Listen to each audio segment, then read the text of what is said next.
Oremos juntos.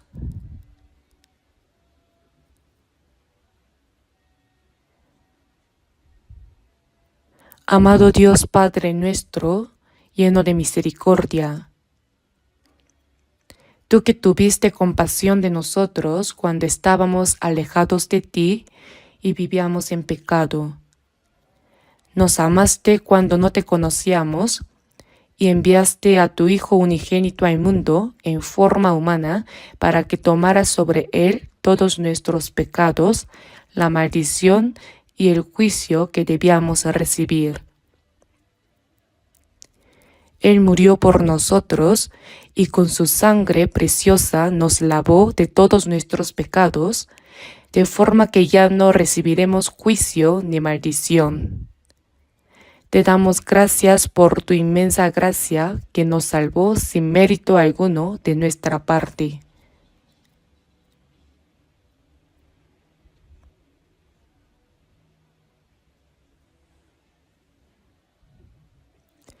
Por el asombroso amor y gracia de Dios, hemos recibido la salvación.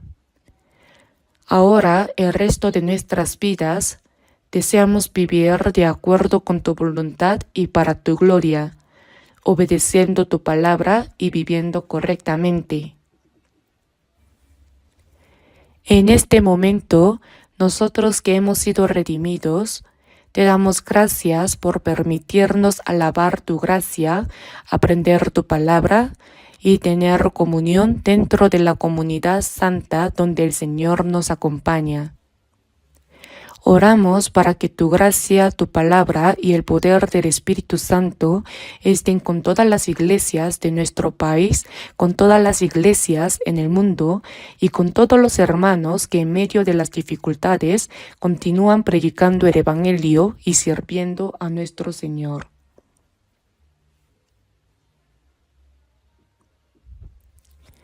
Vivimos en tiempos de gran peligro, llenos de pecado y confusión.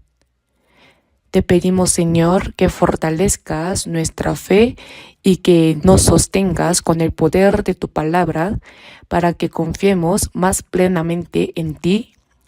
Te rogamos que nos concedas más libertad, paz y seguridad en este país para que podamos servirte y llevar tu evangelio a todo el mundo. Que podamos cumplir con la misión que nos has encomendado sin que nos falten fuerzas ni se presenten más dificultades. Con todo nuestro corazón te lo pedimos. Señor, tú que nos enseñas el camino y nos guías con tu palabra en el momento adecuado, te pedimos que en este tiempo nos muestres las enseñanzas que deseas revelarnos. Guíanos para que sea un tiempo en el que podamos comprender las palabras que necesitamos conocer. En el nombre de nuestro Señor Jesucristo hemos orado. Amén. Normalmente no aplaudimos durante los himnos del domingo, pero hoy los aplausos han salido naturalmente.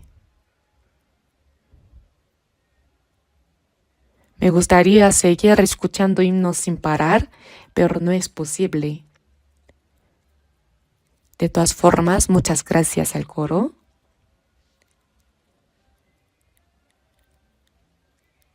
Ahora busquemos la palabra, Evangelio de Mateo, capítulo 6.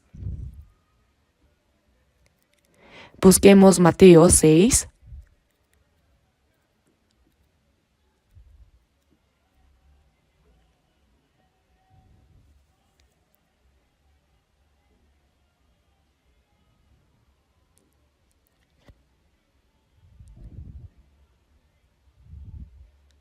Leamos juntos lentamente desde el versículo 9 hasta el 13 de Mateo capítulo 6.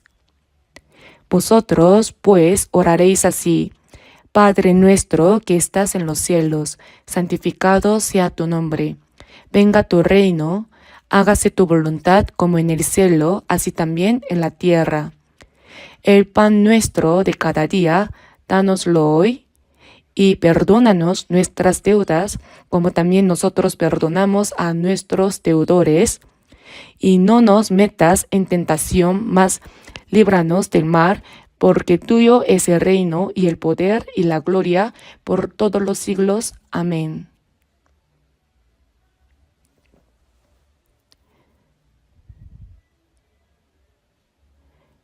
Llevamos un tiempo leyendo y aprendiendo juntos sobre la oración que el Señor nos enseñó en Mateo capítulo 6. Ahora ya se la han memorizado, ¿verdad? Seguro que la han aprendido de manera natural.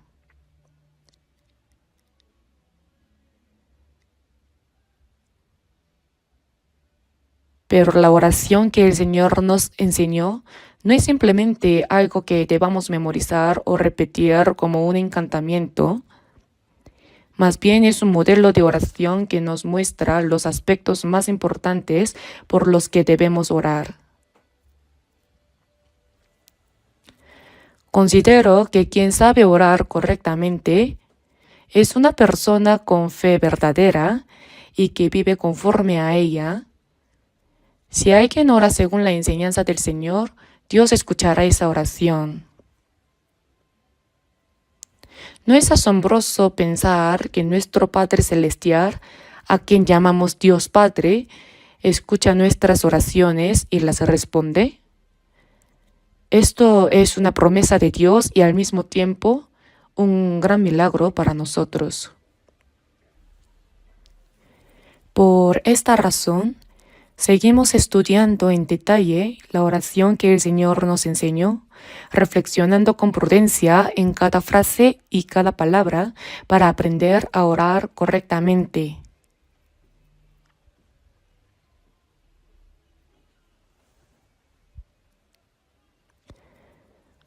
Hasta la última sesión, hemos estado reflexionando en la frase Padre nuestro que estás en los cielos. Que Él esté en los cielos significa que eres el creador del cielo y la tierra, el soberano que gobierna sobre toda la creación. Los cielos se refieren al universo entero. No hay lugar donde Él no esté, pues es el ser absoluto. Qué maravilloso es saber que ese Dios, el creador de todo, es nuestro Padre. El propósito por el cual Dios nos salvó del pecado fue hacernos sus hijos.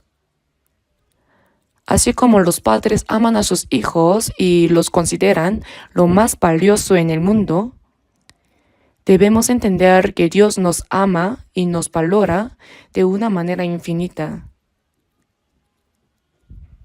Soy hijo de Dios, el creador del universo y de todas las cosas.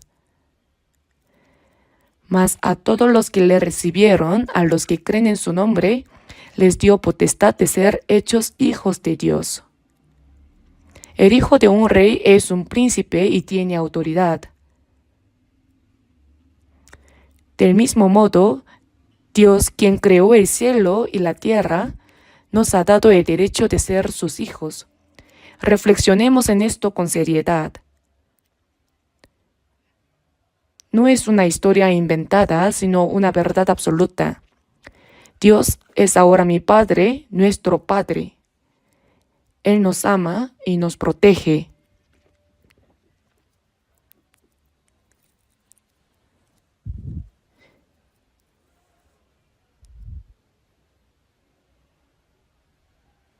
Mientras vivimos en esta tierra, Dios no solo está con nosotros y nos ayuda, sino que también nos ha preparado una herencia eterna. Somos herederos de Dios. Por eso en Romanos capítulo 8, versículo 17 está escrito, y si hijos también herederos, herederos de Dios. Somos herederos de Dios, coherederos con Cristo. Compartiremos su gloria, es decir, somos coherederos con Jesús. No debemos olvidar cuán asombrosa es nuestra posición como salvos y cuán grande es la promesa que Dios nos ha dado.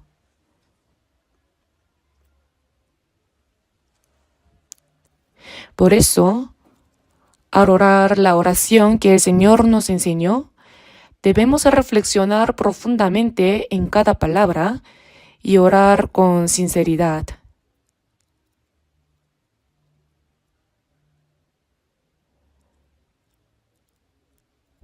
Padre nuestro, santificado sea tu nombre. Ahora que llamamos a Dios nuestro Padre, debemos honrar y santificar su nombre. Pero no basta con decir con los labios, santificado sea tu nombre, para que realmente sea santificado. Debemos demostrar que somos hijos de Dios y darle gloria a través de nuestra vida.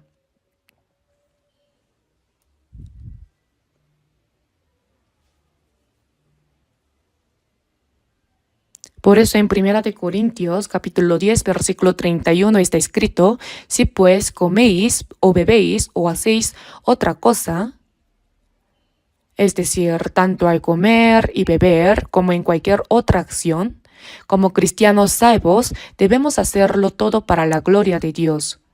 Aquello que no glorifica a Dios es pecado.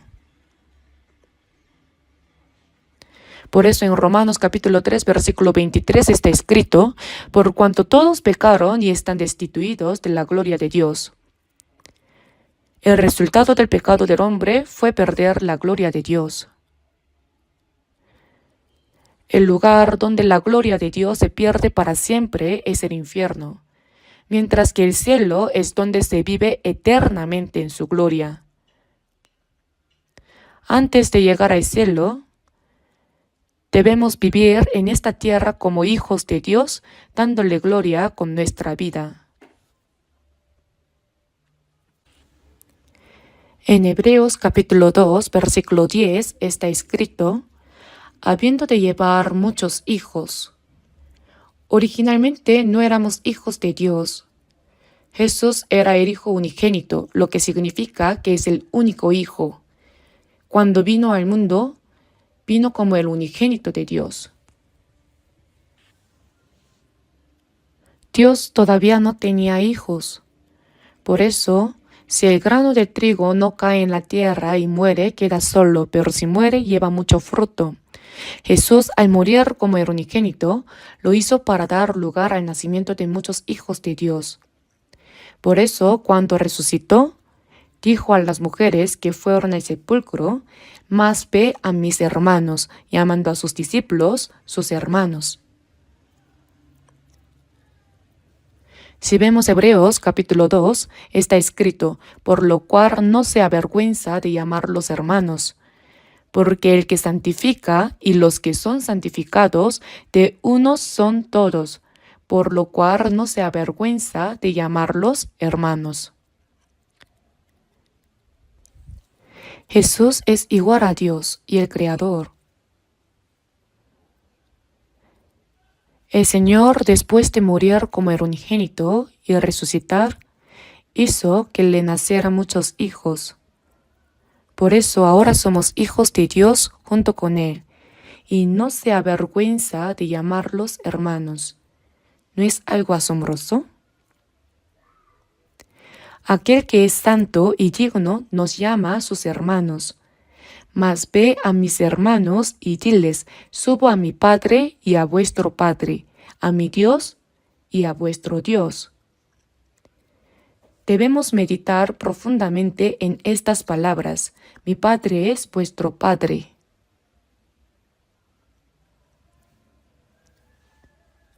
Ahora Jesús ya no es el unigénito. En Romanos capítulo 8 está escrito: para que Él sea el primogénito entre muchos hermanos. Asimismo, en Hebreos capítulo 1, cuando habla de su segunda venida, dice: y otra vez cuando introduce al primogénito en el mundo. Nosotros ahora somos los hijos menores. En Hebreos capítulo 1 también está escrito que los ángeles no pueden ser hijos de Dios. Los ángeles son seres muy honorables que fueron creados antes que los hombres.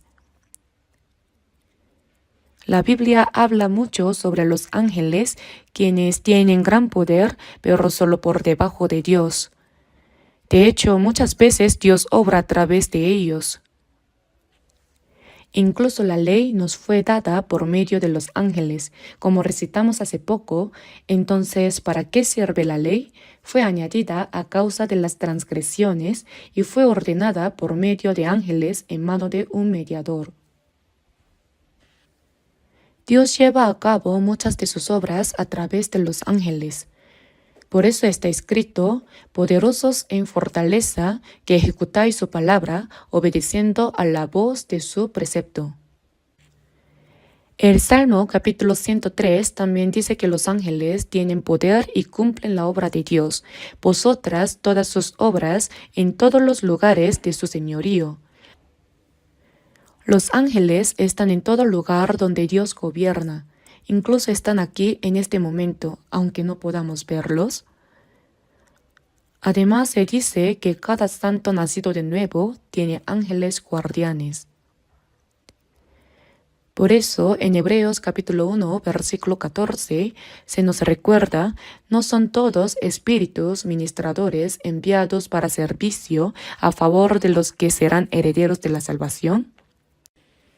Tenemos ángeles a nuestro lado, ángeles guardianes, aunque no podamos verlos.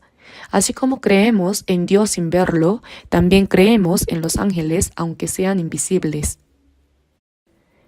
Si vemos Mateo capítulo 18, mirad que no menospreciéis a uno de estos pequeños, porque os digo que sus ángeles en los cielos ven siempre el rostro de mi Padre que está en los cielos.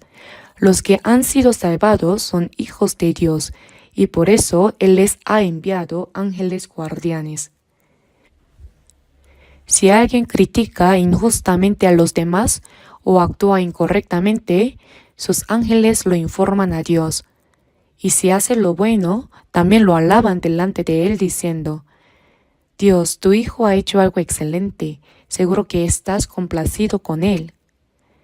Pero si se equivoca, los ángeles también lo reportan diciendo, Dios, debes estar triste por tener un hijo así. Esto es un hecho real. Todo es reportado a Dios a través de los ángeles, como lo dice la Biblia en varios pasajes.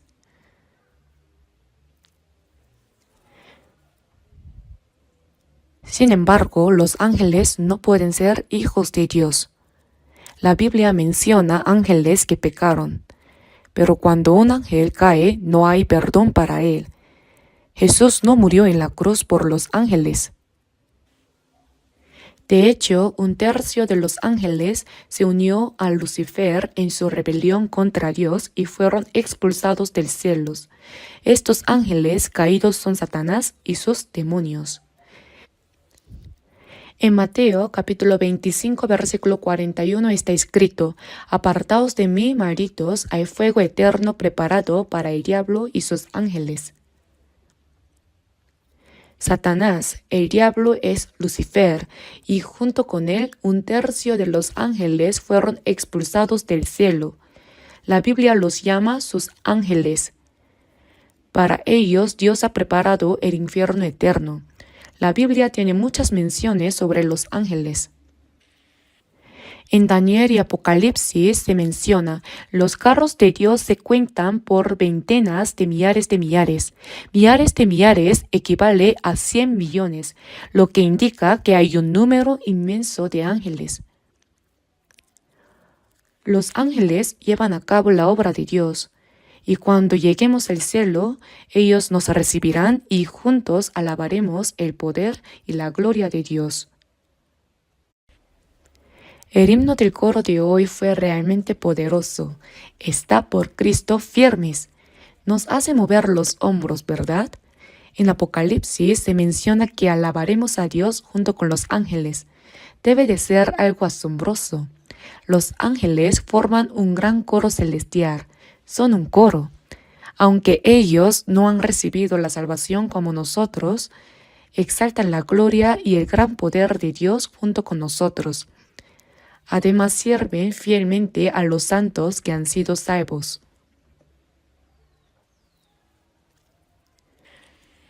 Debemos santificar el nombre de nuestro Padre Celestial. Si hacemos lo bueno, damos gloria a Dios, pero si actuamos mal, su nombre es deshonrado. En Romanos capítulo 2 se menciona que los judíos eran el pueblo escogido de Dios y se enorgullecían de ello, así como de la ley. Sin embargo, está escrito: tú que te jactas de la ley, con infracción de la ley deshonras a Dios. Y también el nombre de Dios es blasfemado entre los gentiles por causa de vosotros. En Ezequiel capítulo 38 se menciona que debido a que Israel rechazó a Cristo, su pueblo fue dispersado por todo el mundo. Sin embargo, después de que el Evangelio fuera predicado a todas las naciones, Dios los reuniría nuevamente en la tierra de Israel. Esta profecía fue dada hace 2600 años y se ha cumplido en nuestra época. Pero ¿por qué Dios reúne al pueblo de Israel? No es simplemente por compasión hacia ellos, sino porque llevan el nombre de su pueblo. No lo hago por vosotros, oh casa de Israel, sino por causa de mi santo nombre, el cual profanasteis vosotros entre las naciones a donde habéis llegado. Cuando el pueblo de Israel fue destruido, las naciones empezaron a murmurar diciendo: ¿qué le ha sucedido al pueblo de Dios? ¿Por qué la tierra que Él les dio se ha convertido en un desierto? ¿Acaso su Dios ha muerto? Así, debido a la caída de Israel, el nombre de Dios fue deshonrado. Sin embargo, aunque Israel fue castigado y quedó en una condición miserable por haber rechazado a Cristo, Dios sigue vivo. Para demostrar esto a todas las naciones, Dios ha restaurado de manera asombrosa al pueblo de Israel. Es entonces cuando la gente reconoce: detrás del pueblo de Israel está Dios. Si observamos detenidamente al pueblo de Israel, podemos darnos cuenta de ello. La historia de la nación de Israel es una obra de Dios. Cuando desobedecen, caen, pero cuando Dios hace una promesa, Él siempre la cumple. Y al final también los restaura con su poder. Todo esto sucede porque Dios está detrás de ellos. Él los restaura por causa de su nombre. Sin embargo, muchos israelitas todavía no saben que Jesús, a quien sus antepasados crucificaron, es el Mesías que Dios envió como Salvador. En hebreo, Mesías; en griego, Cristo; y en nuestro idioma, Salvador. Cuando fui a Israel por tercera vez, con el propósito de evangelizar a los judíos, me di cuenta de que hay algunos que creen en Jesús, pero son una minoría. Aunque muchos creen en Dios, no aceptan a Jesús. Creen en el Antiguo Testamento, pero consideran el Nuevo Testamento un libro herético. Todavía esperan al Mesías que vendrá como rey. De todas formas, ni siquiera los ángeles pueden ser llamados hijos de Dios, y el pueblo escogido de Dios aún no cree en Cristo. Pero nosotros hemos sido redimidos por Jesús, y al creer en Él hemos recibido la salvación y nos hemos convertido en hijos de Dios. Entonces, debemos santificar el nombre de Dios. ¿Cómo?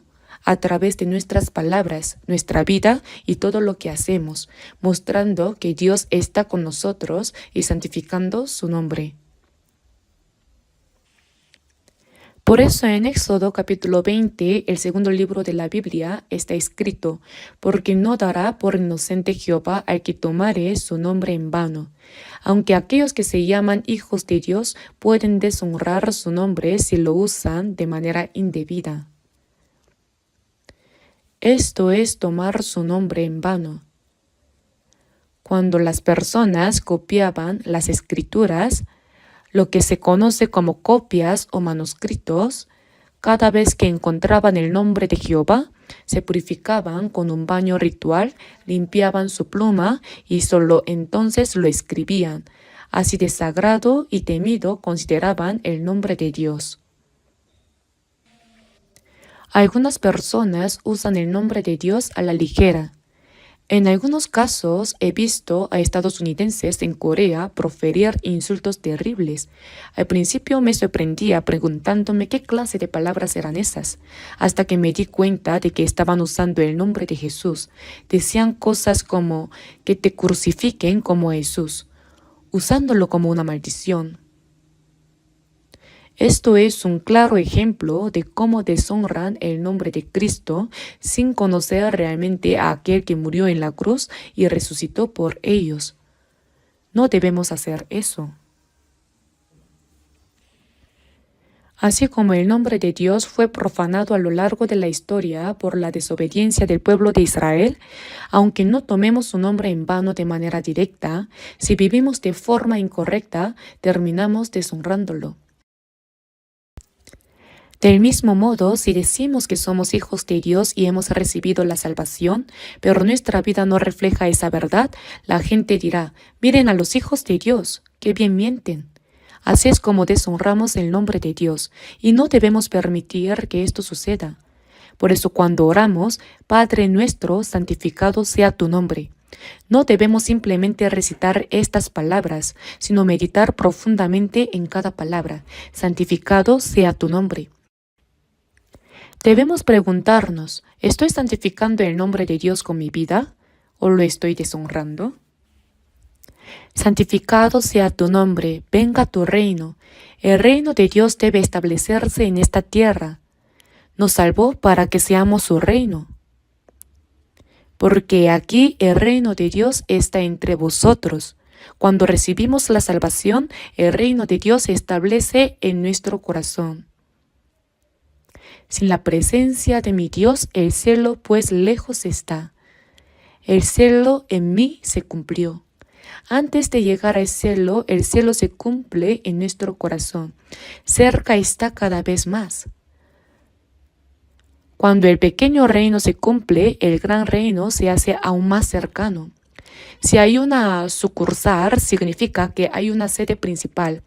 Lo mismo ocurre con el reino de los cielos. Hay una sucursal en la tierra. Por eso en Lucas capítulo 17 está escrito, porque he aquí el reino de Dios está entre vosotros. Y en Romanos capítulo 14 versículo 17 se nos recuerda, porque el reino de Dios no es comida ni bebida. Es decir, comer, beber y lo que a nosotros nos gusta no es el reino de Dios, sino justicia, paz y gozo en el Espíritu Santo. Cuando recibimos la salvación, el Espíritu Santo entra en nosotros. Y nosotros, que somos pecadores, llegamos a ser justificados y hechos justos. Entonces se cumple en nosotros justicia, paz, es decir, la paz de Dios, y gozo, es decir, la alegría. Así es como el reino de Dios se establece en nosotros. Es además la señal de que entraremos en el cielo. Por eso oramos, venga tu reino. Cada vez que un alma recibe la salvación, el reino de Dios sigue expandiéndose. Por eso en Apocalipsis capítulo 1 versículo 5 está escrito, al que nos amó y nos lavó de nuestros pecados con su sangre y nos hizo reyes y sacerdotes para Dios su Padre. Los salvos son el reino de Dios.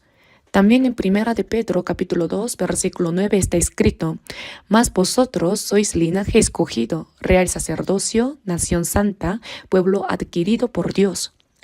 Cada salvo es parte de esta nación santa. Cada uno de nosotros es una nación. Cuando más personas reciben la salvación, el reino de Dios se expande. Venga tu reino. Debemos reflexionar profundamente en estas palabras. Ahora estamos repasando lo que hemos aprendido. Venga tu reino. Hágase tu voluntad como en el cielo, así también en la tierra. La voluntad de Dios, que ya ha sido establecida en el cielo, se cumple en la tierra, en la historia y en este mundo. ¿Cómo? Se cumple en la vida de los salvos. Hágase tu voluntad como en el cielo.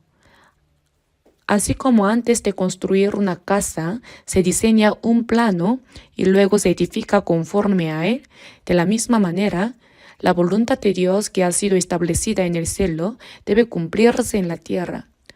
¿Cómo se cumple en la tierra? La voluntad de Dios se cumple en medio de los santos salvos. Nosotros debemos vivir para cumplir la voluntad de Dios.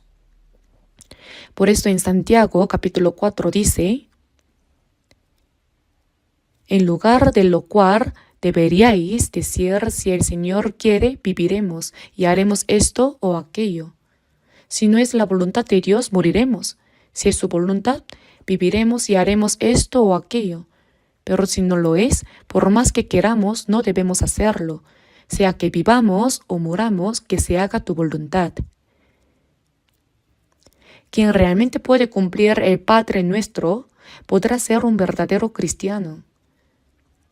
Si una persona no vive como un verdadero cristiano, entonces, por más que haga la oración que el Señor nos enseñó, su oración no será más que una mentira, ¿verdad?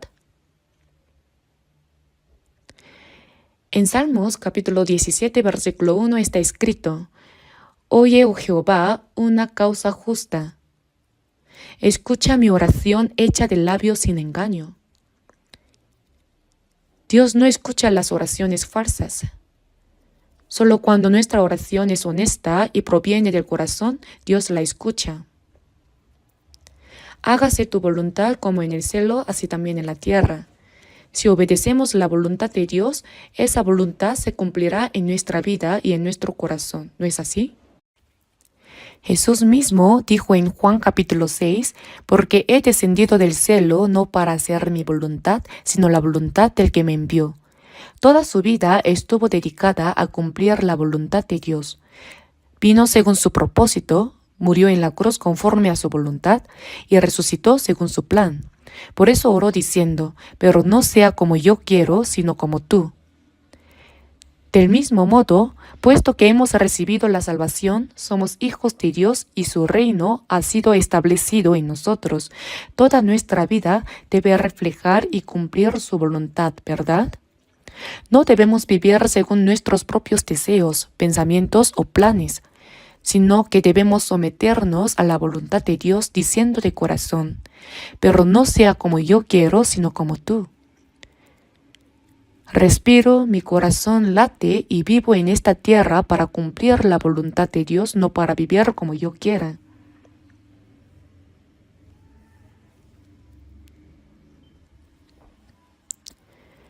El apóstol Pablo dijo, porque para mí el vivir es Cristo y el morir es ganancia.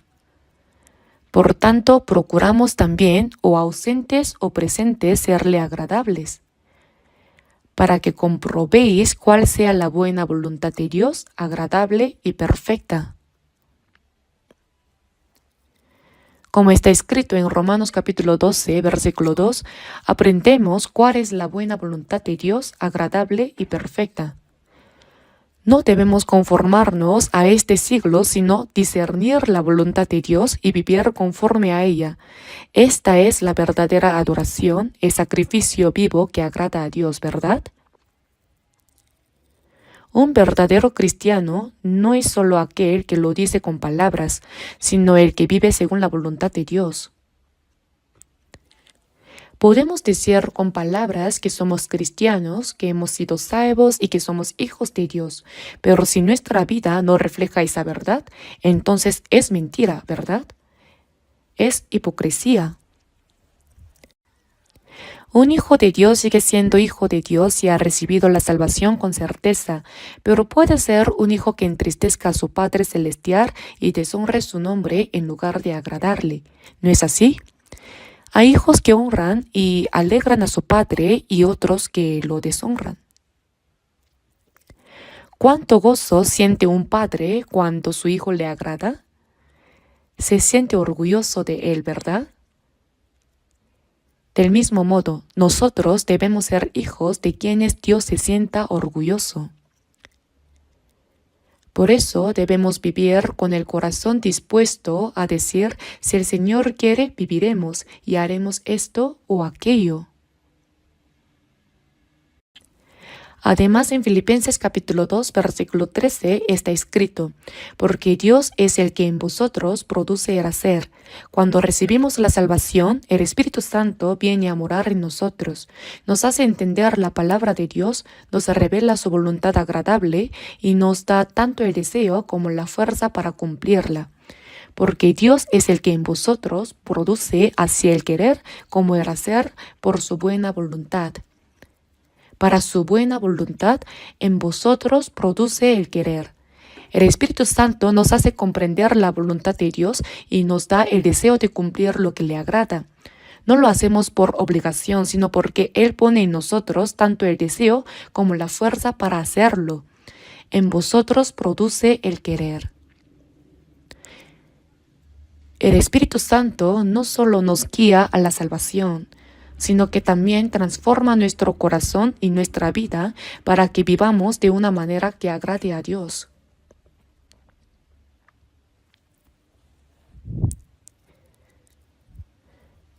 Jesús fue gloriosamente transformado en el monte de la transfiguración. En ese momento estaban presentes Pedro, Jacobo y Juan. Entonces se oyó una voz desde el cielo que decía: «Este es mi Hijo amado, en quien tengo complacencia, a él oíd». Asimismo, en Mateo capítulo 3, cuando Jesús fue bautizado en el río Jordán y subió del agua, los cielos se abrieron y se oyó una voz desde el cielo que decía: «Este es mi Hijo amado, en quien tengo complacencia». Jesús es el Hijo amado de Dios y en quien Él se complace. Para Jesús, palabras como estas ya no eran necesarias, sin embargo, fueron dichas para nosotros, los que seríamos salvados por medio de Él. Por lo tanto, nosotros también en Cristo debemos ser hijos amados de Dios y aquellos en quienes Él se complace. En Juan capítulo 8 Jesús dijo: «No me ha dejado solo el Padre, porque yo hago siempre lo que le agrada». Si vivimos agradando a Dios, Él siempre estará con nosotros. Por eso en Hebreos capítulo 11 versículo 5 dice: «Por la fe Enoc fue traspuesto para no ver muerte, antes de morir, y antes que fuese traspuesto tuvo testimonio de haber agradado a Dios». De la misma manera, nosotros también, mientras vivamos en esta tierra, debemos recibir el testimonio de haber agradado a Dios. Abel por la fe alcanzó testimonio de que era justo. Esto ocurre en el momento de la salvación, pero después de recibir la salvación, también debemos recibir el testimonio de haber agradado a Dios. Si vivimos según la voluntad de Dios y hacemos lo que le agrada, obviamente Dios se complacerá en nosotros. Dios dijo que daría toda clase de bienes a aquellos que le agradan. Si hacemos bien esto, saldremos obteniendo ganancia. Pero si intentamos vivir a nuestra manera, solo sufriremos golpes constantemente. Pasaremos el tiempo recibiendo castigos y no lograremos nada. Como dijo el apóstol Pablo: «Por tanto, procuramos también, o ausentes o presentes, serle agradables». Si vivimos así, Dios nos proveerá todo lo que necesitemos y lo mejor para nosotros. Por eso hagan la oración que el Señor enseñó cada día, reflexionando profundamente en cada palabra, porque es una oración dirigida a Dios.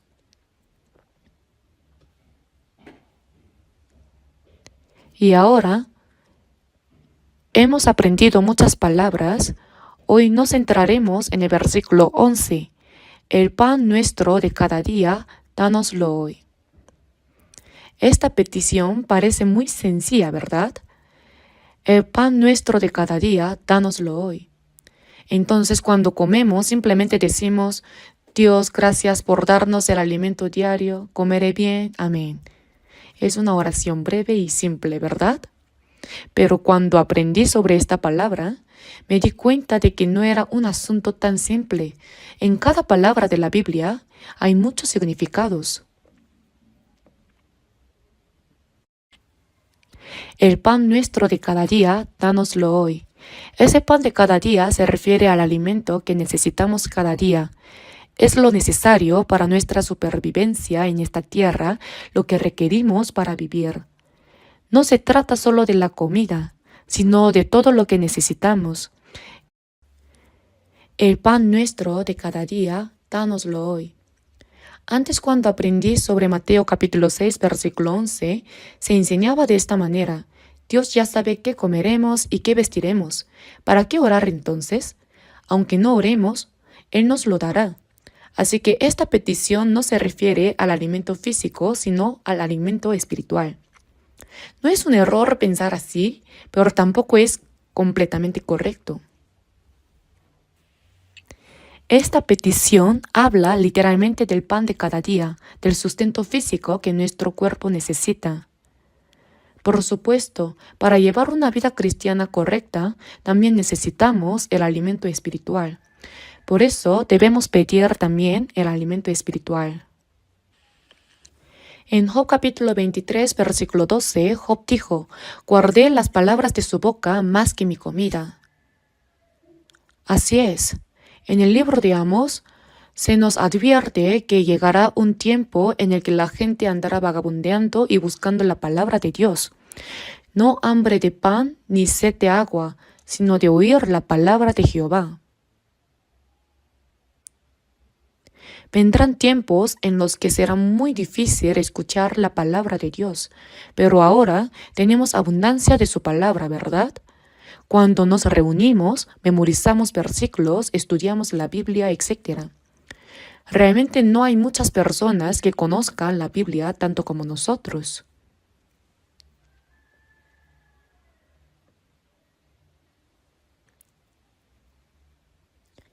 Si alguien asiste a nuestra iglesia solo unos años, puede llegar a conocer la Biblia mucho mejor que muchos pastores que ni siquiera han nacido de nuevo. Es verdad. Si habláramos con ellos, nos considerarían expertos en la Biblia, solo con estudiar aquí durante 2 o 3 años. ¿Quieren intentarlo? El problema es que muchos engañan, pero dejan fuera lo esencial. Es extraño. Los pastores hablan bien, ¿verdad? Explican con un lenguaje elegante, usan términos literarios, filosóficos, científicos, todo suena impresionante, pero no hay lo esencial. Pero cuando les preguntamos lo más importante, no pueden responder. ¿Por qué? Porque en realidad no lo han entendido de verdad. Por eso en realidad hay hambre por no escuchar la palabra de Dios. Por eso oramos: danos el alimento espiritual. No es que no necesitemos orar, sino que aprendemos tanto, ¿verdad? Memorizamos la Biblia, hablamos de ellas en las reuniones de distrito y los domingos y los miércoles seguimos recibiendo la palabra. Realmente la palabra de Dios es abundante. Pero ahora, sobre nuestro alimento espiritual, la palabra, cuando Jesús fue tentado después de haber ayunado 40 días, el diablo le dijo: si eres hijo de Dios, di que estas piedras se conviertan en pan. ¿Por qué el Hijo de Dios debería pasar hambre? ¿Qué respondió Jesús? No solo de pan vivirá el hombre, sino de toda palabra que sale de la boca de Dios. Pero esta palabra muchas veces se malinterpreta. Se dice: no solo hay que comer pan, también hay que alimentarse de la palabra. Y aunque no es incorrecto, las palabras de Jesús significan algo más profundo. ¿Acaso significa que Jesús no conocía la palabra de Dios y dijo que entenderla es más importante que alimentarse? No, en absoluto. Jesús es el Verbo hecho carne. Por eso cuando en Mateo capítulo 4 versículo 4 dice: no solo de pan vivirá el hombre, sino de toda palabra que sale de la boca de Dios, no se refiere simplemente a que además de comer debemos aprender la Biblia, sino que vivir según la palabra de Dios, obedecerla es lo más importante. ¿Lo entienden?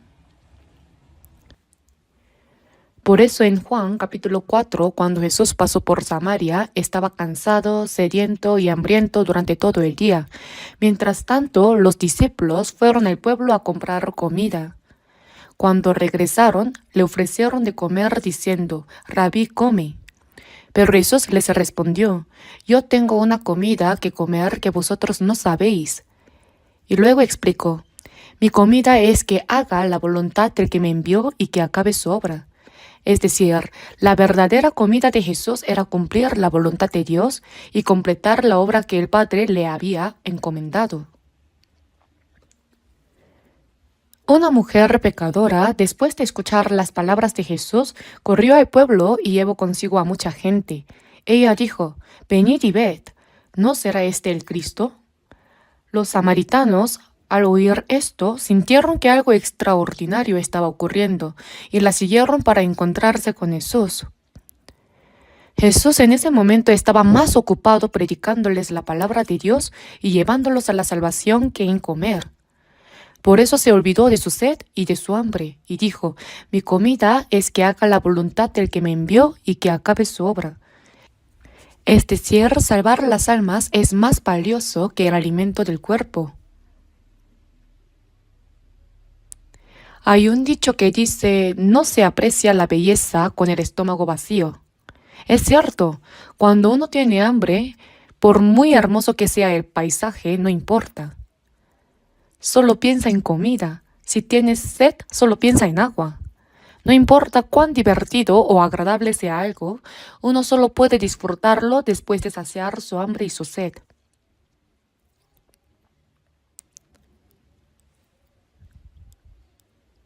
Pero Jesús no era así. Incluso después de ayunar 40 días, dijo que su alimento era obedecer la palabra de Dios. En Juan capítulo 4, cuando sus discípulos le trajeron comida, él dijo, «Yo tengo una comida que comer que vosotros no sabéis, y mi comida es que haga la voluntad del que me envió y que acabe su obra». En ese momento los samaritanos estaban viniendo a él. Predicarles el evangelio y salvar sus almas era más importante que comer.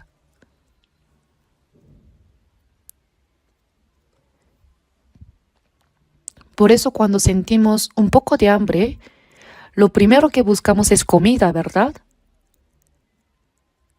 No es algo incorrecto, pero así como una persona hambrienta anhela comida y una sedienta busca agua, también deberíamos anhelar vivir según la voluntad de Dios con la misma intensidad, ¿no es cierto? Por eso cuando oramos, el pan nuestro de cada día, dánoslo hoy. Debemos recordar que más que el alimento físico, debemos desear profundamente la palabra de Dios y vivir según su voluntad. Aun cuando estemos cansados, hambrientos o enfrentando dificultades físicas, debemos tener siempre en primer lugar el propósito por el cual vivimos en esta tierra, cumplir la voluntad de Dios. No estamos aquí para lograr lo que queremos, sino para hacer su voluntad. Ese es el mismo corazón que tuvo Jesús, ¿verdad? Ese es el corazón que el Espíritu Santo nos da. Por eso decimos, el pan nuestro de cada día, dánoslo hoy. Es el alimento que necesitamos cada día. Así es como debemos orar, pero entonces alguien podría pensar, bueno, yo tengo provisiones para un mes, mi despensa está llena de arroz, si abro el refrigerador tengo de todo. Y aún así ora, Señor, el pan nuestro de cada día, dánoslo hoy. Entonces, ¿qué pasaría si Dios respondiera? De acuerdo, come hoy todo lo que tienes en casa. Seguramente diríamos, Señor, por favor, concédeme un mes. Si intentamos comerlo todo de una vez, nuestra barriga explotaría y moriríamos. Entonces, ¿qué significa que debemos hacer? ¿Deberíamos deshacernos de todo y luego orar? Ese era un dilema para mí en el pasado. Sin embargo, una vez fui a la ciudad de Jeju a predicar y mientras aprendía acerca de el pan nuestro de cada día, dánoslo hoy, me di cuenta de algo. Esa palabra se refiere literalmente al pan para el cuerpo. El pan para el cuerpo cada día. El pueblo de Israel cuando salió de Egipto y se dirigía a la tierra prometida de Canaán, no podía cultivar ni tenía nada en el desierto, ¿verdad? Cada mañana caía el maná. Caía como la nieve, como escarcha. Si se lo recogía todo, se veía como migas de pan. Con eso preparaban diferentes tipos de comida. y su sabor como de hojuelas con miel. Por eso algunas personas preguntan, ¿será tan delicioso como los camarones fritos? Pero no era tan simple como eso. De todos modos, lo recogían y comían cada mañana.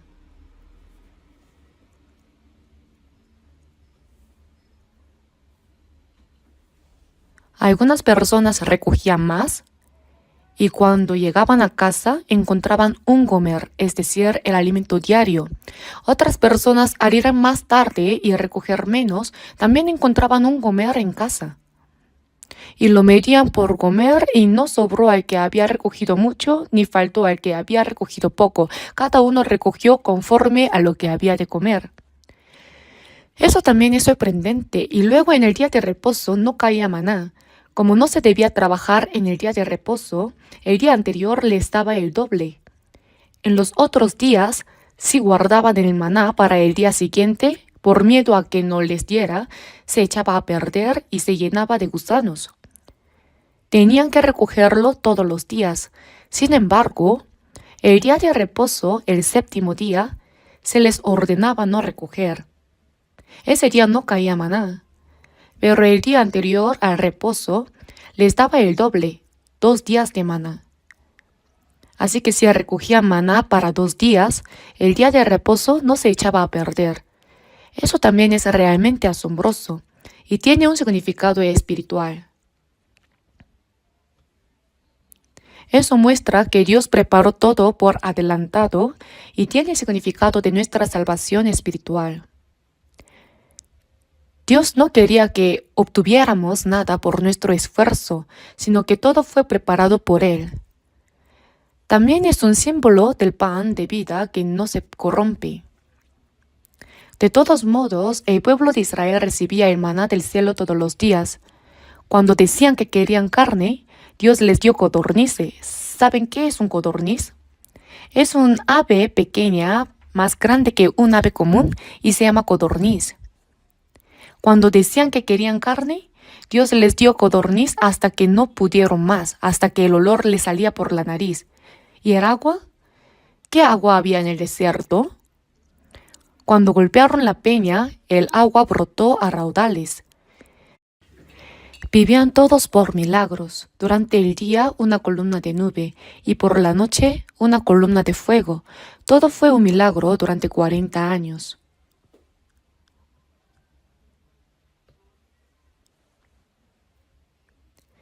Bueno, nuestra vida cristiana hoy en día no es como estar atravesando el desierto.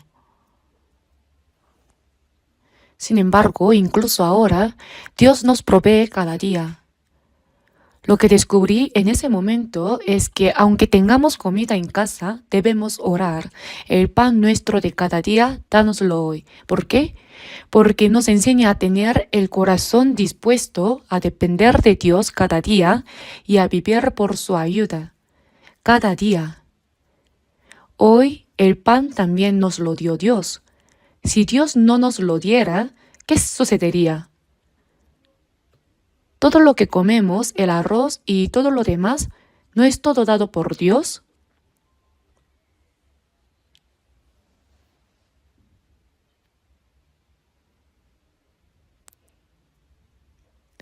El agricultor trabajó en el campo sudando mientras cultivaba. Luego cosechó y llevó el arroz al molino para que se le quitara la cáscara y se convirtiera en arroz, todo eso a través de su esfuerzo. Los pescadores, por su parte, pescaron los peces y a través de varios procesos de distribución, estos llegaron hasta nosotros. Al final, tanto los productos agrícolas como los productos del mar, ¿quién los dio? Dios. Aunque el agricultor trabaje arduamente, si Dios no envía el sol y la lluvia, ¿cómo podrá cultivar? Y aunque el pescador intente pescar, si Dios no crea y cría los peces, ¿cómo podría el hombre capturarlos? Si lo analizamos, todo lo que tenemos es dado por Dios.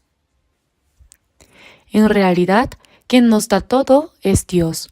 Cuando Jesús hizo el pan, a diferencia de los hombres que necesitan cultivar, moler y hacer harina de trigo o cebada para hacer pan, Jesús hizo el pan de inmediato para más de 5.000 personas, contando mujeres y niños, probablemente más de 10.000.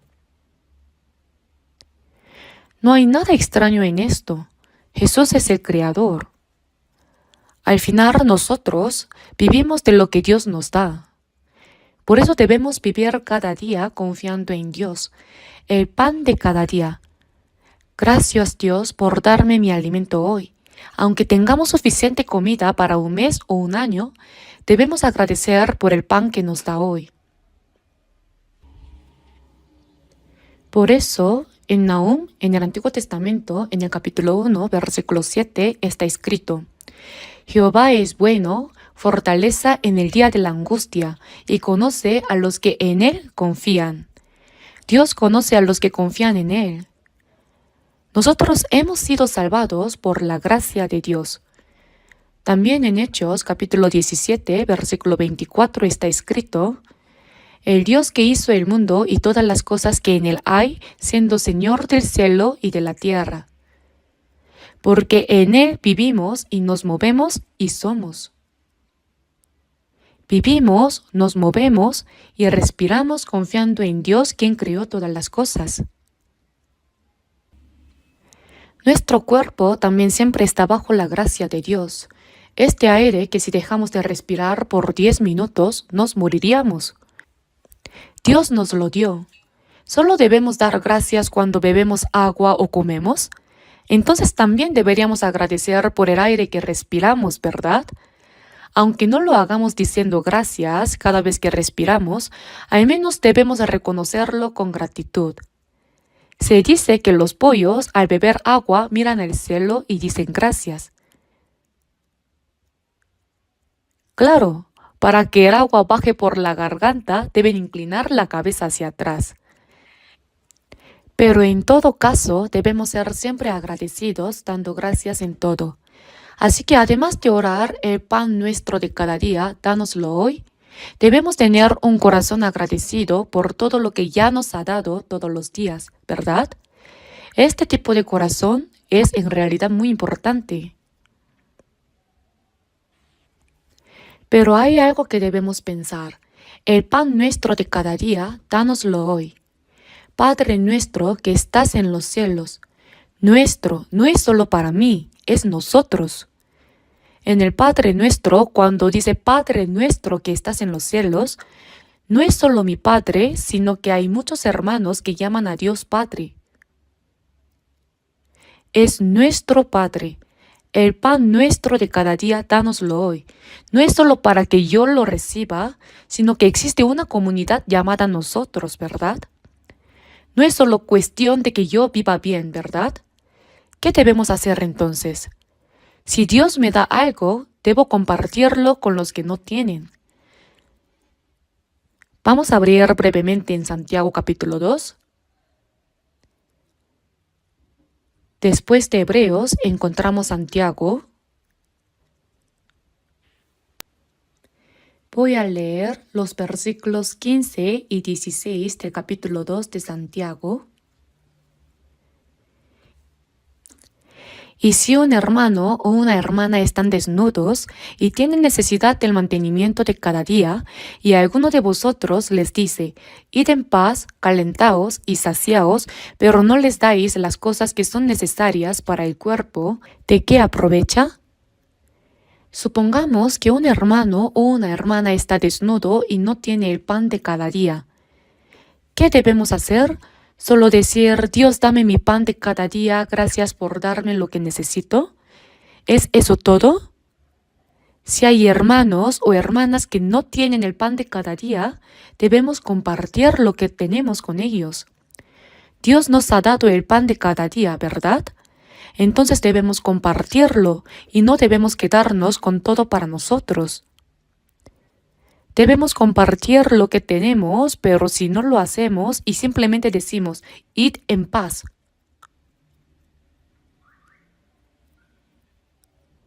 Calentaos, pero esa persona no tiene con qué cubrirse ni calentarse.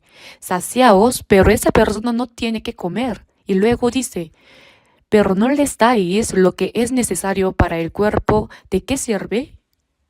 ¿De qué aprovecha? ¿Qué significa esto? Significa que no debemos hacer eso. Por eso en el versículo 17 dice, así también la fe, si no tiene obras, es muerta en sí misma. Entonces debemos mostrarlo con obras. El pan nuestro de cada día, dánoslo hoy. Y entonces debemos mirar a nuestro alrededor. Debemos ver si nuestros hermanos y hermanas realmente están bien alimentados. Vamos a buscar 1 de Juan, capítulo 3, versículo 16. Vamos a leer 1 de Juan, capítulo 3, versículo 16 juntos. En esto hemos conocido el amor en que Él puso su vida por nosotros.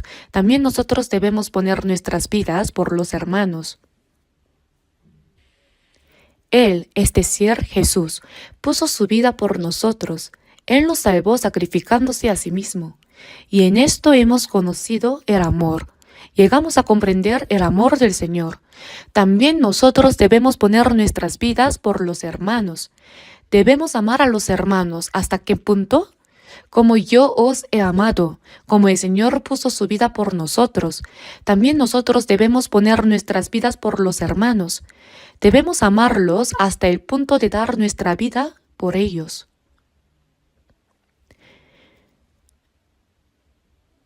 No es común que tengamos que dar nuestra vida por un hermano, ¿verdad?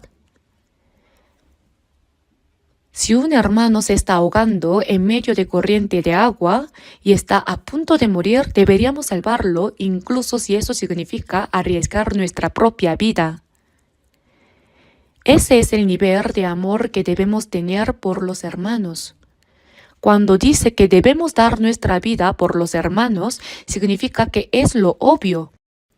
Alguien que ha comprendido el amor del Señor debe estar dispuesto a dar su vida por los hermanos, como Jesús lo hizo por nosotros. Ahora vamos a leer el versículo 17. Pero el que tiene bienes de este mundo y ve a su hermano tener necesidad y cierra contra él su corazón, ¿cómo mora el amor de Dios en él? Pero el que tiene bienes de este mundo, es decir, uno tiene bienes de este mundo, comida y todo lo que necesita, pero ve a su hermano tener necesidad y cierra contra él su corazón. Debemos estar dispuestos a ayudar, incluso a dar nuestra vida si es necesario. ¿Acaso una persona que no puede ayudar a su hermano en necesidad podría llegar a dar su vida por él? Todos tienen el deseo de ayudar cuando ven a su hermano en necesidad, porque tienen amor. ¿Pero qué nos lo impide? Nuestra carne. Es demasiado. Yo también necesito muchas cosas. Ese tipo de actitud tacaña impide el deseo de ayudar.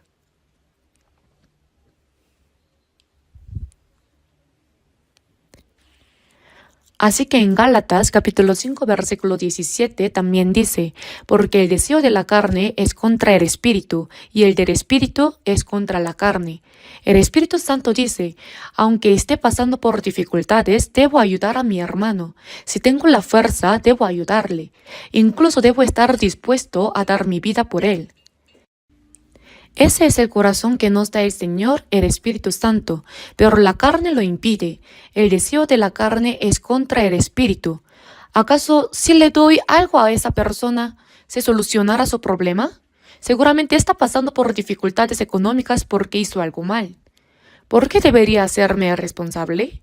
Con excusas como estas, el deseo de ayudar queda bloqueado. Eso es la carne. Es el corazón tacaño y egoísta.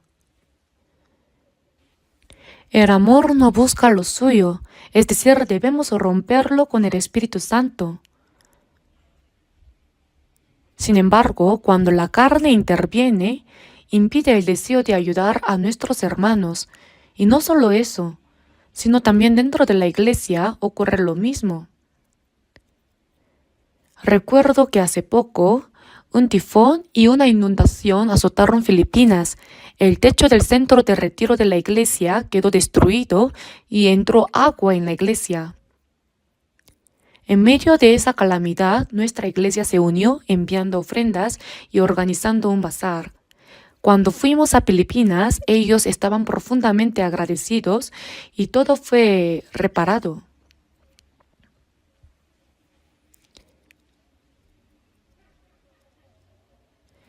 Y debemos ayudarnos mutuamente, ¿verdad?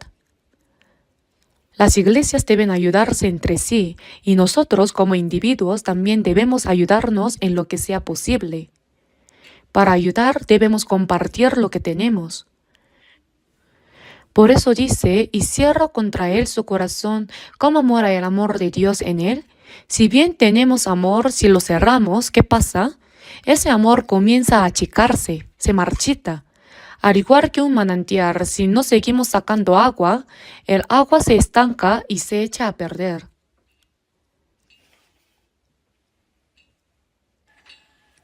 En Lucas capítulo 6, versículo 38 dice, Dad y se os dará, medida buena, apretada, remecida y rebosando darán en vuestro regazo. Si damos lo que tenemos a nuestros hermanos y a los necesitados, Dios nos dará a nosotros. Dad y se os dará, rebosando darán. ¿Cuánto nos dará? Remecida y remozando. Es como cuando se pone arroz en un recipiente, si lo agitamos cabe más. Apretada, remecida y rebosando. En japonés, esto se expresa como alta montaña, finalmente se os dará en el regazo. Si leemos Lucas capítulo 6, versículo 38, podemos sentirlo profundamente. Si doy, el Señor me dará. Si doy mucho, Él me dará aún más. ¿Lo han experimentado? Incluso en las ofrendas. Si necesitamos construir un centro de retiro, realizar seminarios o atender cualquier otra necesidad de la iglesia, a veces pensamos, aunque yo no lo haga, otros lo están haciendo bien. O yo soy pobre. Ponemos excusas y con una actitud tacaña no damos. Este no es un sermón de obligación para que den ofrendas. En nuestra iglesia no damos sermones para presionar a la gente a ofrendar. Aunque no lo hagamos, todos lo hacen bien en realidad. Pero esa actitud tacaña puede surgir y eso es puramente de la carne. El Espíritu Santo nos da un deseo generoso y nos inspira a dar abundantemente.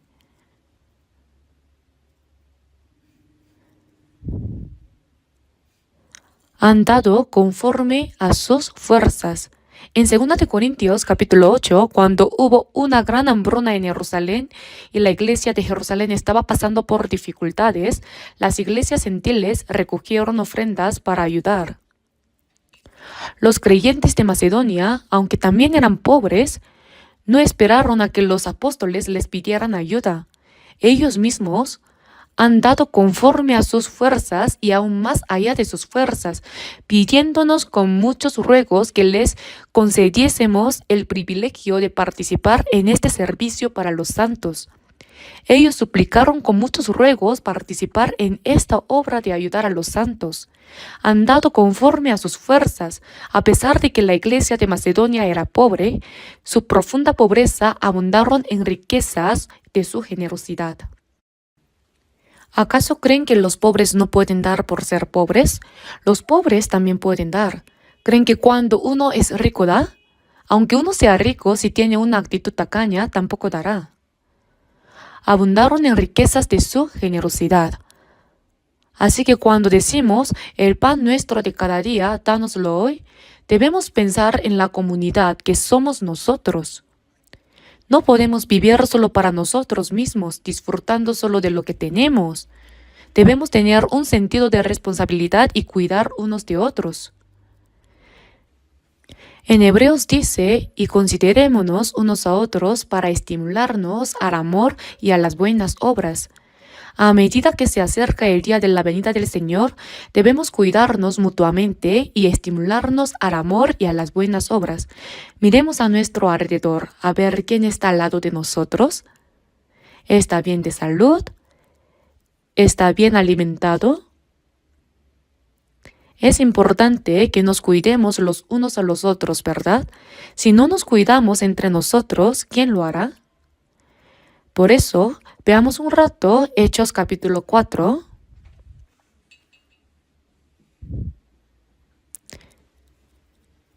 Busquemos Hechos capítulo 4, versículo 32. Leamos juntos el versículo 32. Y la multitud de los que habían creído era de un corazón y un alma, y ninguno decía ser suyo propio nada de lo que poseía, sino que tenían todas las cosas en común. Esta es la iglesia primitiva, la iglesia de Jerusalén, la multitud de los que habían creído, los hermanos y hermanas salvados, eran de un solo corazón y un alma, completamente unidos. Un corazón para servir al Señor, un corazón de amor, de gratitud, un deseo de vivir conforme a la voluntad de Dios. Todo estaba completamente unificado y eran de un corazón y un alma. Aunque decimos hermanos y hermanas por la sangre de Cristo somos un solo cuerpo, eso debe reflejarse en nuestras acciones. Y ninguno decía ser suyo propio nada de lo que poseía, sino que tenían todas las cosas en común. Tener todas las cosas en común sin distinción de lo que es mío o tuyo, eso es lo que significa compartir todo, y esto no debe ser mal utilizado. Las personas ricas deben compartir con los pobres, ¿verdad? No se nos da para vivir solo para uno mismo. Debemos compartir y en ese compartir podemos poner en práctica el amor de Dios que hemos recibido. Los pobres también tienen a otros más pobres que ellos. Y ninguno decía ser suyo propio nada de lo que poseía. Entonces, ¿de quién son? Son de Dios y también son nuestros. ¿Acaso el padre que gana dinero lo guarda solo para él? Hay una madre, hijos e hijas, ¿verdad? Es todo nuestro. Compartimos todo lo que necesitamos. Somos hermanos y hermanas eternos, más cercanos que los hermanos de la carne. La carne solo dura unas pocas décadas. En realidad, como hermanos y hermanas, debemos hacer esto, es decir, debemos poner esto en práctica. Y ninguno decía ser suyo propio. ¿Por qué? Porque es de Dios y de todos nosotros. Ahora leamos el versículo 33. Y con gran poder los apóstoles daban testimonio de la resurrección del Señor Jesús, y abundante gracia era sobre todos ellos. Los apóstoles daban testimonio de la muerte y resurrección de Jesús, y abundante gracia era sobre todos ellos. Ahora veamos el versículo 34. Así que no había entre ellos ningún necesitado, porque todos los que poseían heredades o casas las vendían y traían el precio de lo vendido, y lo ponían a los pies de los apóstoles y se repartía a cada uno según su necesidad. Esto es realmente asombroso. Los santos de Jerusalén, ninguno decía ser suyo propio.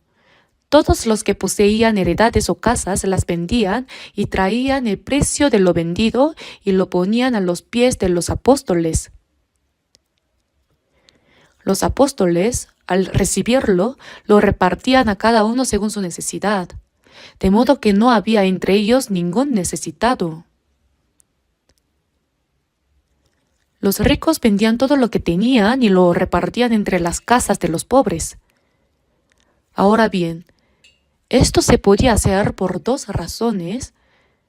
Una es porque los primeros cristianos, al comprender profundamente la gracia de Dios, estaban tan agradecidos y gozosos que su amor hacia los hermanos desbordaba.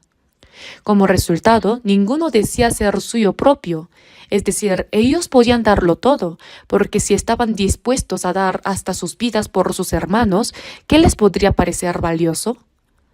Así que lo pusieron en práctica realmente. Entonces sería bueno si todos nosotros, los que tenemos casas, tierras y otras cosas, las vendiéramos y las pusiéramos en la iglesia para repartirlas entre todos, ¿verdad? Eso es lo que originalmente el comunismo quiere hacer. Sin embargo, el comunismo no es correcto en nuestro tiempo.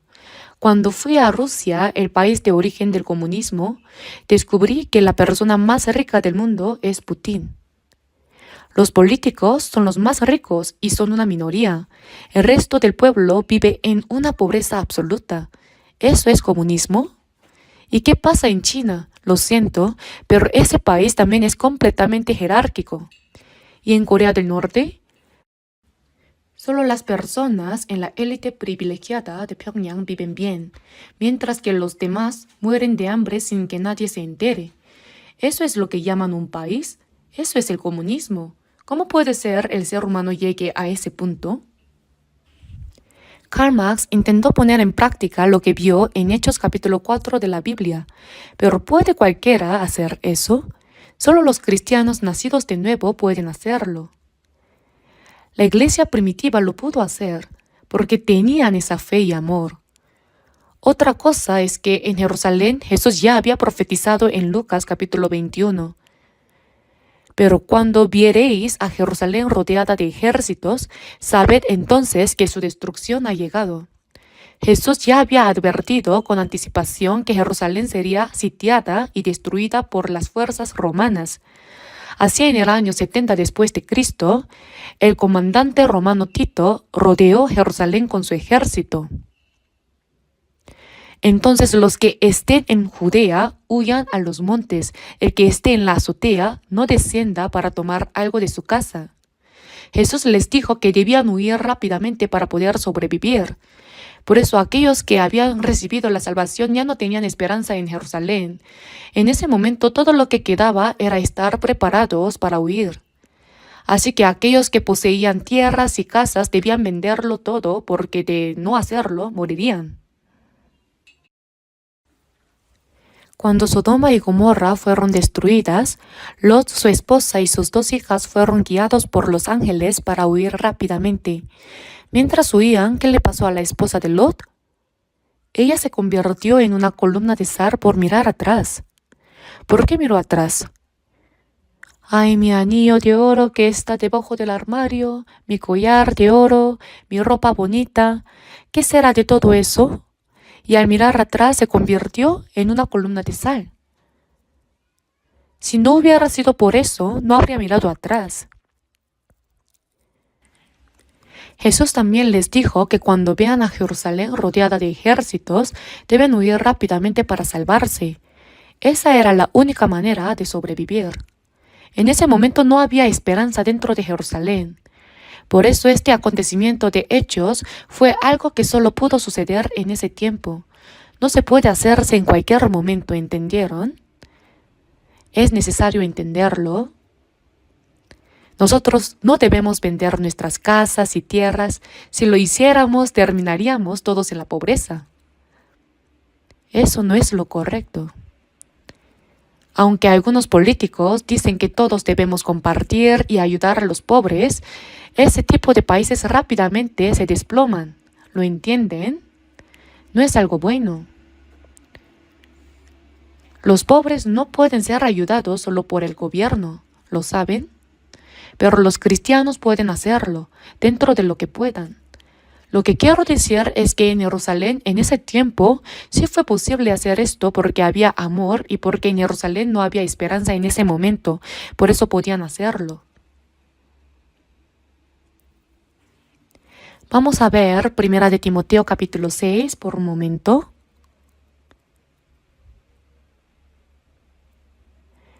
Primera de Timoteo capítulo 6, versículo 18. Leamos juntos los versículos 18 y 19. Que hagan bien, que sean ricos en buenas obras, dadivosos, generosos, atesorando para sí buen fundamento para lo porvenir, que echen mano de la vida eterna.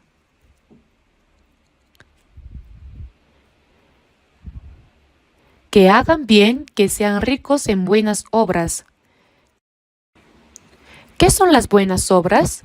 Predicar el evangelio, ayudar a los pobres, todo esto son buenas obras. Que sean ricos en buenas obras, dadivosos, generosos. Aquí dice dadivosos. Si podemos, no debemos aferrarnos a todo para nosotros mismos, ni vivir solo para comer bien y vivir bien por mucho tiempo. Nosotros como cristianos, ¿cuál es nuestra prioridad? La primera prioridad es predicar el evangelio. Usamos nuestros bienes materiales primero para salvar almas que van a la destrucción del infierno. Ese es el primer uso de nuestro material para los costos de predicación. ¿Saben cuánto dinero se necesita para hacer misiones alrededor del mundo? Para enviar una familia misionera al extranjero, el costo es enorme. Si nos enfocamos solo en el dinero, no podríamos enviar misioneros.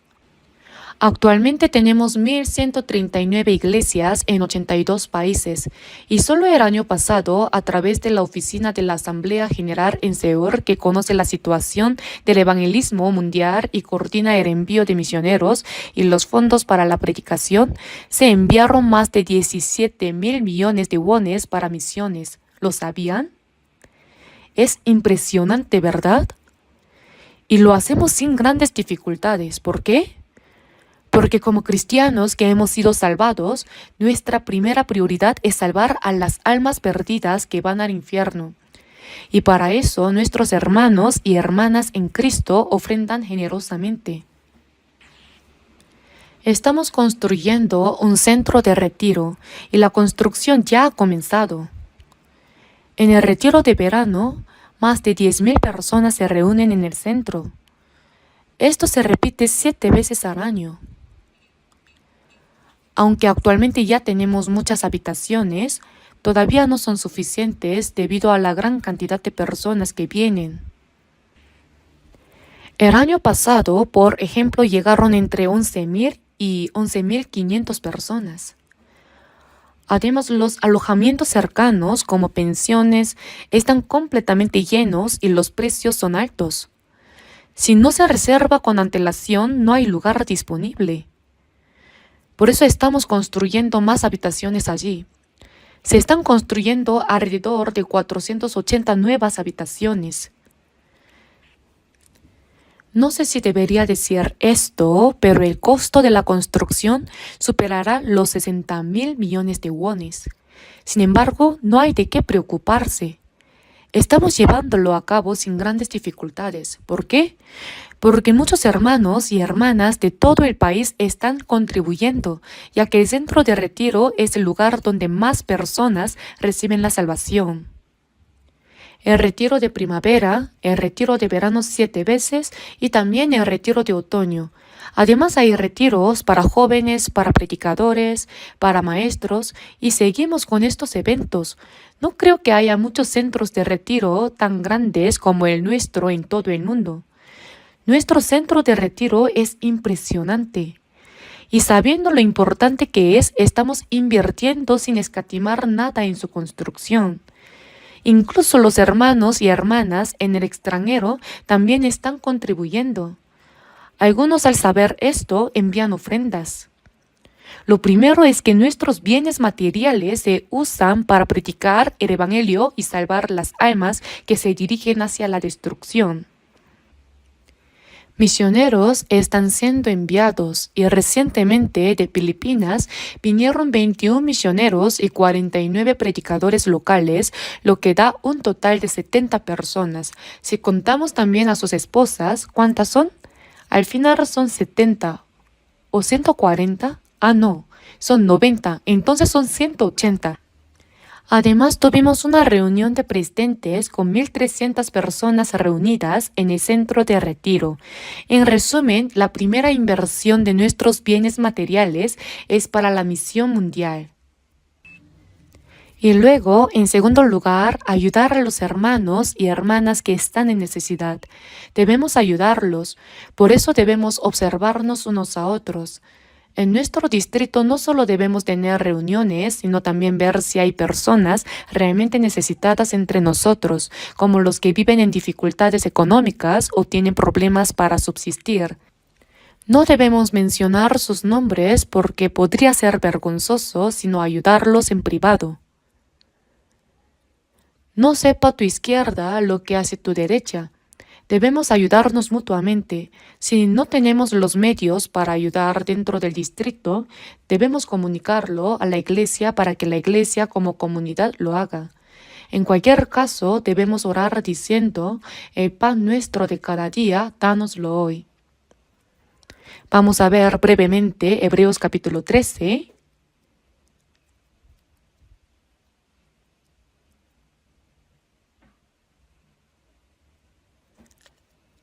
Leamos juntos Hebreos capítulo 13 y versículo 16. Leamos juntos. Y de hacer bien y de la ayuda mutua no os olvidéis, porque de tal sacrificio se agrada a Dios. Y de hacer bien y de la ayuda mutua no os olvidéis, porque de tales sacrificios, a esto se le llama sacrificio, el sacrificio que agrada a Dios, porque de tales sacrificios se agrada a Dios. Por lo tanto, nuestra vida cristiana no es solo palabras, sino que debe ser practicada. Si hay personas necesitadas entre los hermanos y hermanas, debemos ayudarlas y no olvidar compartir con los demás. Debemos dar lo que tenemos a quienes lo necesitan. De la ayuda mutua no os olvidéis. Es fácil olvidarlo. O si somos tacaños, bloqueamos eso en nuestro corazón. Tenemos que vencer la carne. Cuando rompemos ese corazón tacaño, es una victoria. Nos sentimos satisfechos, así que debemos ayudar a los pobres. En Mateo capítulo 6 versículos 26 a 33 Jesús dijo, mirad las aves del cielo que no siembran, ni ciegan, ni recogen en graneros, y vuestro Padre Celestial las alimenta. ¿No valéis vosotros mucho más que ellas? Y por el vestido, ¿por qué os afanáis? Considerad los lirios del campo cómo crecen, no trabajan ni hilan. Pero os digo que ni aun Salomón con toda su gloria se vistió así como uno de ellos. Y si la hierba del campo que hoy es y mañana se echa en el horno, Dios la viste así. ¿No hará mucho más a vosotros, hombres de poca fe? No os afanéis pues diciendo qué comeremos, o qué beberemos, o qué vestiremos, porque los gentiles buscan todas estas cosas, pero vuestro Padre Celestial sabe que tenéis necesidad de todas estas cosas. Si Dios alimenta a las aves del cielo y viste tan hermosamente a las flores del campo, no os afanéis pues diciendo qué comeremos, o qué beberemos, o qué vestiremos, porque los gentiles buscan todas estas cosas. Jesús usa la palabra gentiles aquí para referirse a los que no son salvos. Vuestro Padre Celestial sabe que tenéis necesidad de todas estas cosas. Al decir que sabe, significa que el Señor se encargará de ello.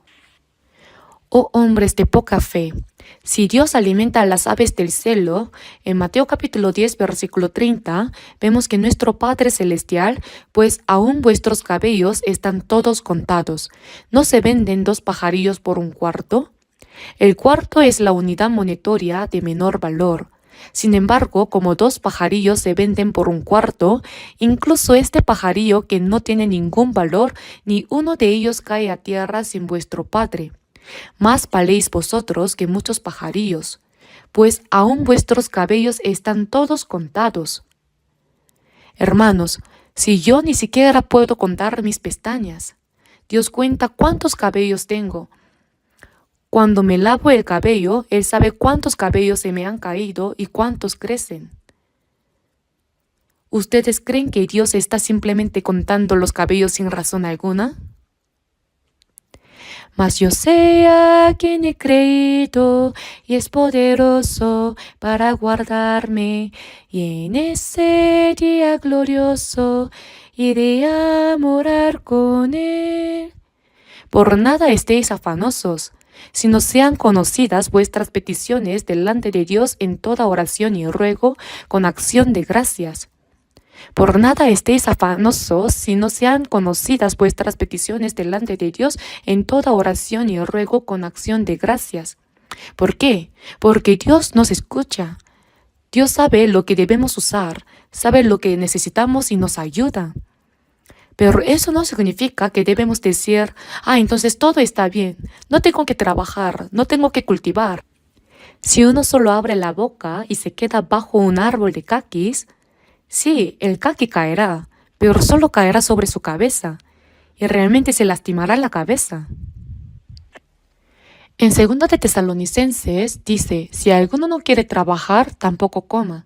No está diciendo que no hagamos nada sin trabajar. No dijo que miremos a las aves que duermen, sino a las aves que vuelan en el cielo. Debemos hacer lo que tenemos que hacer, cada uno por su parte. Ser perezoso es un pecado. Debemos trabajar con dedicación. Los trabajadores deben ser diligentes en su trabajo. Los empresarios en su negocio, las amas de casa en su hogar cuidando a sus hijos y los predicadores trabajando fervorosamente en la evangelización. Cada uno tiene su tarea, solo debemos hacer lo que nos corresponde con esfuerzo. En Mateo capítulo 6, versículo 33 dice, mas buscad primeramente, recitemos juntos, mas buscad primeramente el reino de Dios y su justicia, y todas estas cosas os serán añadidas. First, lo primero, el reino de Dios. Es cuando predicamos el evangelio y las almas de las personas son salvadas. Su justicia es cuando los que han sido salvados se aman unos a otros y obedecen la palabra de Dios. Predicar el evangelio hacia afuera y amar y obedecer hacia adentro es su justicia. Si hacemos solo esto, todo lo que necesitamos nos será dado como un extra. Las personas en este mundo hacen todo lo posible sin importar los medios para sobrevivir. Nosotros, sin embargo, si vivimos según la voluntad de Dios, nuestros cuerpos viven con la recompensa de Dios. La forma de vivir es diferente. ¿Lo sabían? ¿Qué van a hacer? ¿Van a ponerlo en práctica tal como es? Si predicamos el evangelio del reino de Dios y vivimos de acuerdo con su voluntad, tenemos que ser diligentes, porque hay mucho por hacer. Ya sea que trabajemos en un negocio, en un empleo, sirvamos con fervor en la iglesia o evangelicemos como predicadores, debemos hacer con diligencia lo que tenemos que hacer. La pereza es pecado. Siervo malo y negligente. Ser perezoso es ser malo. Si hacemos con diligencia lo que debemos hacer, nuestro cuerpo será sustentado como un extra. Y todas estas cosas os serán añadidas. Es una promesa. Cuando hubo hambre durante 3 años y medio, Elías estaba junto al arroyo Kerit. No había comida, así que todos los días los cuervos le traían carne y pan. Bebía del agua del arroyo y comía lo que los cuervos le traían. Pero después el arroyo se secó. ¿Qué hizo en ese momento? Tuvo que ir a otro lugar. Fue entonces a Sarepta, donde vivía una viuda con su hijo. Ella estaba recogiendo leña y Elías le dijo, tengo hambre, veo que estás preparando comida. Si vas a hacer algo, ¿podrías darme un pedazo de pan? Ella respondió, ¿qué pan? En mi casa solo queda un poco de harina y algo de aceite. Estoy recogiendo leña para hacer el último pan con lo que queda, para que mi hijo y yo comamos una última vez y luego moriremos. No tenemos más comida. ¿Cómo me pides que te dé algo de comer? No tengo nada para darte. Elías le dijo, está bien, pero aún así, hazlo y tráeme primero un poco de pan. Hazlo para mí primero y después hazlo para ti y tu hijo. Entonces, la harina de la tinaja no escaseará, ni el aceite de la vasija disminuirá hasta el día en que se termine esta sequía. Elías dijo esto. Dijo de que Dios lo haría. La viuda entonces despertó de su asombro y obedeció lo que Elías le había dicho. Hizo el pan para Elías primero, un pequeño pan, y tal como Elías había dicho, hasta el final de la sequía, cada vez que iba a su casa, encontraba harina en la tinaja y aceite en la vasija. Esto sucedió todos los días hasta que terminó la sequía.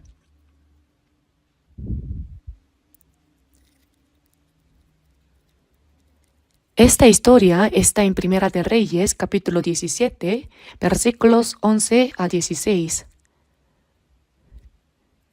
Es un milagro, y ese milagro sigue sucediendo hoy. ¿Cómo? Más buscad primeramente el reino de Dios y su justicia. Primero, al predicar el Evangelio y amarnos los unos a los otros, viviendo de acuerdo con la voluntad de Dios, Él nos dará todo lo que necesitamos. Eso es un milagro. La ayuda de Dios es un milagro, todo. Debemos vivir con milagros, viviendo de acuerdo con la voluntad de Dios, incluso en nuestra carne. Así que el pan nuestro de cada día, dánoslo hoy. Sabemos que en cualquier circunstancia Dios nos alimentará. ¿Acaso no va a ayudarnos el mismo Dios que alimenta a las aves del cielo? Si hacemos lo que debemos hacer con diligencia y confiamos en el Señor, Jehová es bueno, fortaleza en el día de la angustia y conoce a los que en Él confían. Nuestro Padre conoce todo lo que necesitamos. Si hacemos lo que debemos hacer y dejamos todo en manos de Dios, viviremos bajo su bendición. Cuando uno entiende eso es realmente emocionante, de verdad. Si vivimos según la voluntad del Señor, Él proveerá todo lo que necesitamos. Después de darme cuenta de esto, aunque antes vivía con dificultades, siempre creí que Dios me ayudaría, así que no tenía preocupaciones. El pan nuestro de cada día, dánoslo hoy. Al entender que Dios me ayuda todos los días, me di cuenta de que mientras haga lo que debo hacer, nunca me faltará nada. Después de muchos años, no he experimentado falta en absoluto. Realmente Dios ayuda todo. Como realmente he experimentado esto, puedo decirlo con confianza. Si vivimos según la voluntad del Señor, ¿en qué no nos ayudará Dios, que conoce incluso el número de nuestros cabellos? Él nos dará todo. Por eso, echando toda vuestra ansiedad sobre Él, porque Él tiene cuidado de vosotros. Así que el pan nuestro de cada día, dánoslo hoy. Nuestro, es decir, no solo para mí, sino para todos nosotros, para nuestros hermanos y hermanas. Si compartimos lo que tenemos, Dios llenará todo eso.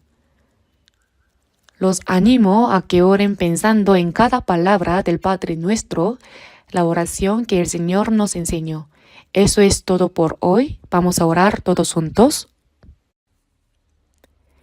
Padre Dios, lleno de misericordia, Señor, que con tu preciosa sangre has lavado nuestros pecados para siempre y nos salvó sin ningún mérito de nuestra parte.